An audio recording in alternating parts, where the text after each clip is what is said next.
أعمالكم ويغفر لكم ذنوبكم ومن يطع الله ورسوله فقد فاز فوزا عظيما.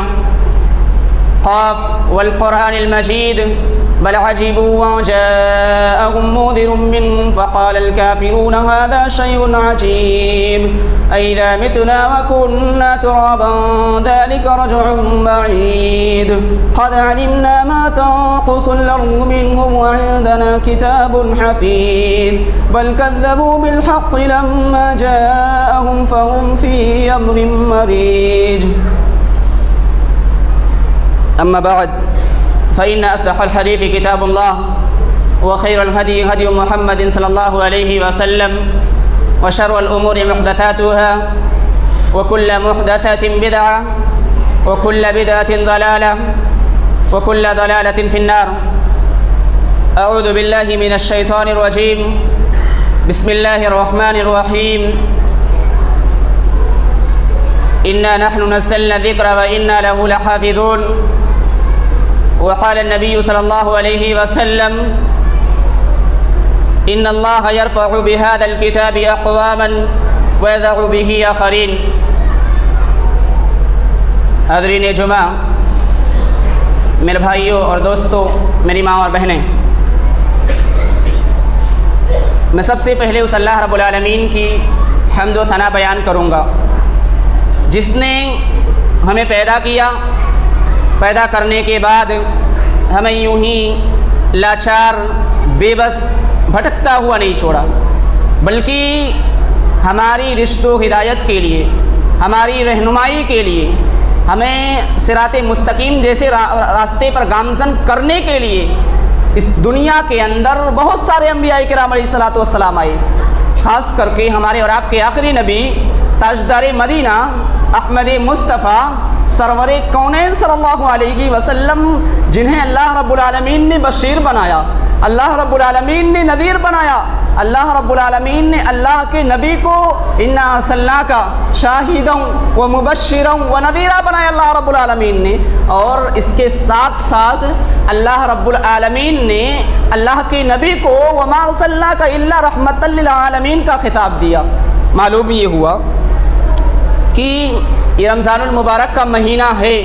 ہم اور آپ جانتے ہیں کہ یہ رمضان المبارک کا مہینہ ہے اور آج 18واں روزہ ہے اور وہ رات بھی آنے والی ہے جس رات کی عبادت 1000 مہینے کے برابر ہے. تو پھر ہم اور آپ کو اللہ رب العالمین سے دعا کرنی چاہیے کہ اللہ رب العالمین ہمیں اس رات کی توفیق عطا فرما. آمین. قرآن مجید ایک طرف معارف و حکم، مواعظ و عبر، بحر بے کراں اور رہتی دنیا تک پوری انسانیت کے لیے چشم فیاض ہے، تو دوسری طرف فصاحت و بلاغت، کلام و بیاں، ادب و لغت کا وہ شاہکار ہے جس کے سامنے بڑے بڑے ادباء و ماہرین فن گھٹنے ٹیکنے پر مجبور ہوں. دنیا کی کوئی بھی ہستی ہو اس کو اس قرآن کے سامنے جھکنا پڑے گا. قرآن ایک ایسی کتاب ہے جسے اللہ رب العالمین نے اللہ کے نبی جناب محمد الرسول اللہ صلی اللہ علیہ وسلم پر نازل کیا. اللہ رب العالمین نے نازل کیا. حفاظت کون کرے گا اس کی؟ اللہ خود کرے گا. کہتے ہیں کہ بویا جس نے وہی کاٹے گا تو اللہ ہی نے اس کو نازل کیا ہے، وہی حفاظت کرے گا. اللہ رب العالمین قرآن مجید کے اندر کہتا ہے، سورہ ہجر کے اندر کہتا ہے انا نحن نزلنا الذکر وانا له لحافظون. ہم نے قرآن کو نازل کیا اور اس کی حفاظت کی ذمہ داری بھی ہم نے لی ہے. میں ہی اس کی حفاظت کروں گا. اور اس قرآن کو مٹانے والے بہت سارے لوگ آئے، لیکن اس قرآن کے ایک نقطے کو بھی نہیں بدل پائے. اللہ رب العالمین نے نقطے کی نہیں، ایک جیسا اگر تم کر دو ایک جیسا نہیں کر سکتے ہو. سارے لوگ مل جاؤ اور تم مدد لے کر کرو تب بھی نہیں کر سکتے اس قرآن کے جیسے. اللہ رب العالمین نے چیلنج کیا ہے اور ہم اور آپ کو اس قرآن کی تلاوت بھی کرنی چاہیے کیوں؟ کیونکہ جو مہینہ چل رہا ہے یہ مہینہ تمام مہینوں میں افضل مہینہ ہے، یہ ہمارا آپ کو معلوم ہے۔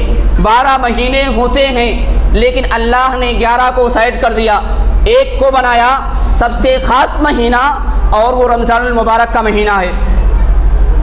چنانچہ جس کا اس کتاب سے تعلق ہو گیا وہ تمام لوگوں میں ممتاز ہو گیا۔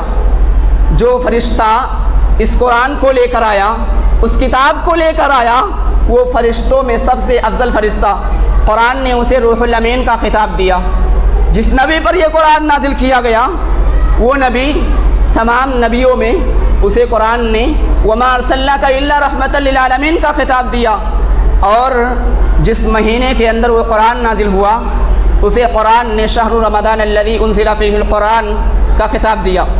یہ قرآن جس رات میں نازل ہوا وہ راتوں میں سب سے افضل رات، قرآن نے اسے انا انزلناہ فی لیلۃ القدر، اور ایک جگہ فرمایا انا انزلناہ فی لیلۃ مبارکہ کا خطاب دیا۔ یہ قرآن جس امت پر نازل ہوا وہ امت تمام امتوں میں افضل ہے۔ قرآن نے اسے کنتم خیر امت اخرجت للناس تأمرون بالمعروف وتنہون عن المنکر وتؤمنون باللہ کہہ کر خیر امت کا خطاب دیا۔ یعنی یہ قرآن مجید ایک ایسی کتاب ہے کہ دنیا کے اندر سب سے زیادہ پڑھی جانے والی کتاب اگر کوئی ہے تو وہ قرآن مجید ہے۔ قرآن مجید کی تلاوت ہم اور آپ کو بھی کرنی چاہیے۔ اگر ہم اور آپ قرآن مجید کی تلاوت کرتے ہیں، ہماری اور آپ کی چاہت کی بات ہے کہ ہم اور آپ قرآن سے کیا چاہتے ہیں۔ قرآن سے ہم جو کچھ چاہیں گے انشاءاللہ ہمیں ملے گی۔ اگر ہم قرآن مجید کی تلاوت نہیں کریں گے تو کیا ہوگا کل قیامت کے دن؟ کل قیامت کے دن اللہ کے نبی جناب محمد الرسول اللہ صلی اللہ علیہ وسلم ہمارے بارے میں شکایت کریں گے۔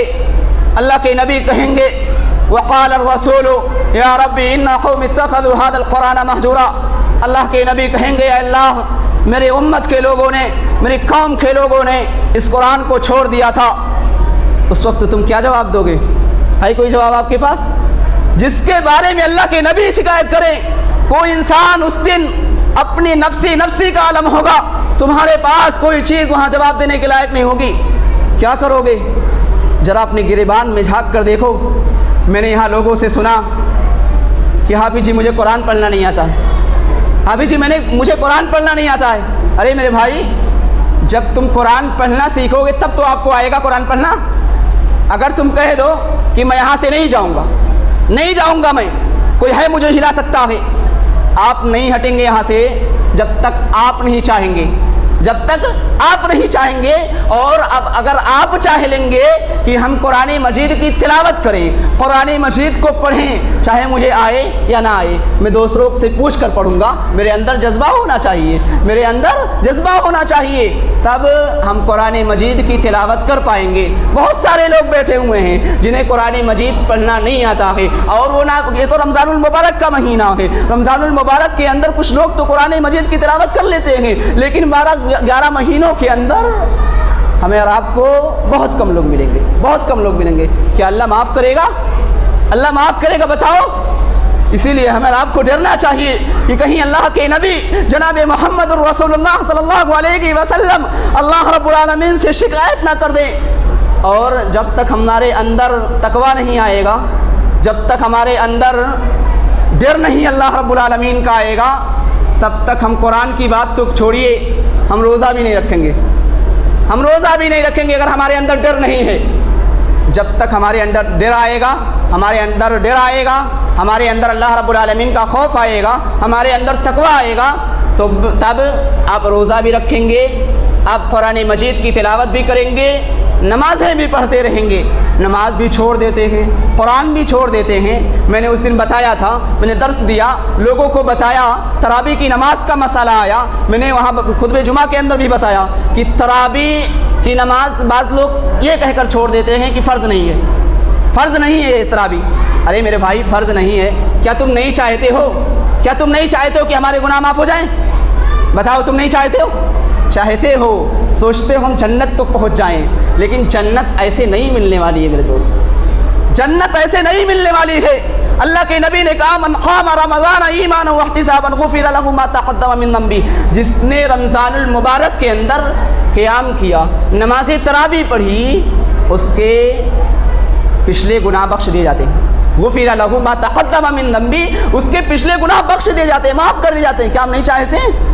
میں نے یہاں لوگوں کو دیکھا کہ عشاء کی نماز میں 5-6 صف ہوتی ہے، 5-6 صف ہوتی ہے عشاء کی نماز میں، لیکن جب تراویح کا مسئلہ آتا ہے، جب تراویح کھڑی ہونے کا مسئلہ آتا ہے، تو میں نے یہاں دیکھا 2.5 صف ہوتے ہیں۔ کیا تم چاہتے ہو کہ جنت میں نہ جاؤ؟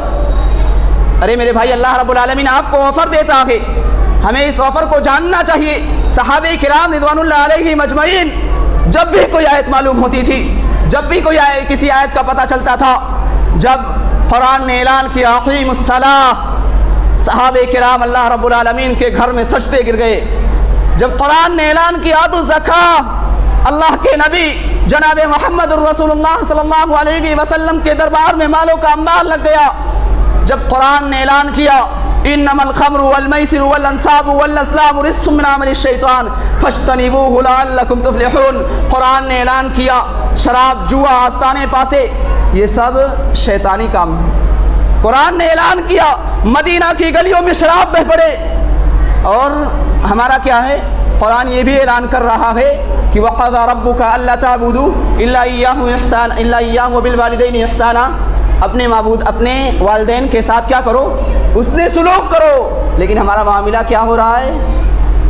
اس کے برعکس ہے، اس کے خلاف ہے ہمارا معاملہ۔ تو اسی لیے ہمیں اور آپ کو چاہیے کہ اللہ رب العالمین کی عبادت کریں، اور عبادت نماز ہے، روزہ ہے، قرآن ہے، یہی ساری چیزیں ہماری نماز ہے، قرآن ہے، روزہ ہے، یہی ساری چیزیں ہماری عبادت ہے۔ اگر ہم اس میں کامیاب ہو گئے تو ہر ساری چیزوں میں کامیاب ہو گئے۔ آپ سے کل قیامت کے دن سب سے پہلا سوال جو ہوگا وہ نماز کے تعلق سے ہوگا، نماز کے تعلق سے آپ سے پہلا سوال ہوگا، اور اس نماز میں آپ کامیاب نکل گئے تو آپ کی ساری سیڑھیاں کامیاب نکل جائیں گی انشاءاللہ۔ بتائیے رہا تھا کہ اس قرآن سے ہم کیا چاہتے ہیں، قرآن سے ہم جو کچھ چاہتے ہیں ہمیں ملے گی انشاءاللہ، ضرور ملے گی، چاہے وہ جنت چاہتا ہو۔ اگر ہم جنت چاہتے ہیں قرآن سے تو ہمیں جنت بھی ملے گی انشاءاللہ، اور اگر ہم قرآن کے ذریعے جہنم چاہتے ہیں تو ہم اور آپ کو جہنم بھی مل سکتی ہے۔ اگر اسی قرآن کے ذریعے ہم اور آپ دنیا کے اندر سرداری چاہتے ہیں تو سرداری بھی ملے گی۔